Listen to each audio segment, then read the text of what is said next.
Hey everybody, I'm Russo and I do a little work here and there. We're about to spend some more time in the research workshop. And hey, it looks like we've got dancing skelly Ogaras. And that can only mean one thing, that it is time for another miniature mashup. Link in the description if you want to see the real thing, but for now you'll just have to bear with me. This is a Green Fury van from Monsterpocalypse, which is a sort of a kaiju game, I suppose. Granted, there are more than just giant monsters, though it is a theme. And you can find this on Miniature Market for just over $1.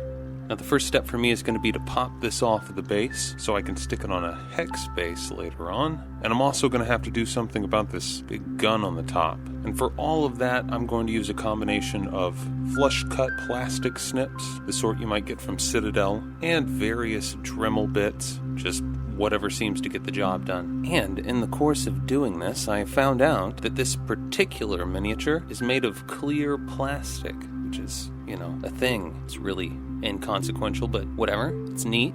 Oh, and hey, I've also got this Maisto 1:40 scale Volkswagen Von Samba. But, we're not talking about that right now.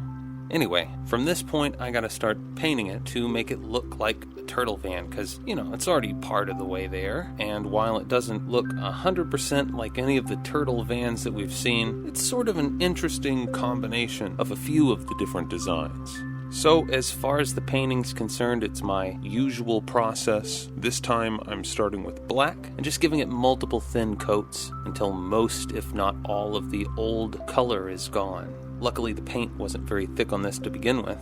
After that, I do a layer in a sort of a grayscale so I can really see the details, since, before, it was a lot of blocked-in color. And we're still going to do that, but, we're going to block the color a little differently. So, jumping forward quite a bit, I've added the grayscale, my special turtle yellow color, and a hex base. And I made sure to paint a little road on the hex base before I glued the van on. So, it is what it is. A little brown and green over on the one side, and that'll get some grass later. This yellow, coincidentally, is sort of a light yellow ochre with a little bit of brown. Just play around until you find something that you like. Next step is a light green. And I'm just going over any area that needs to be any green color. We're going to have a light green and a dark green. And at this point, it is almost done. The only thing left is that dark green, which I've put on the top, and the spare tire on the front in a sort of a hex grid. But other places, like the various metal panels, I put it on solid. Past that, there's just a few accent colors.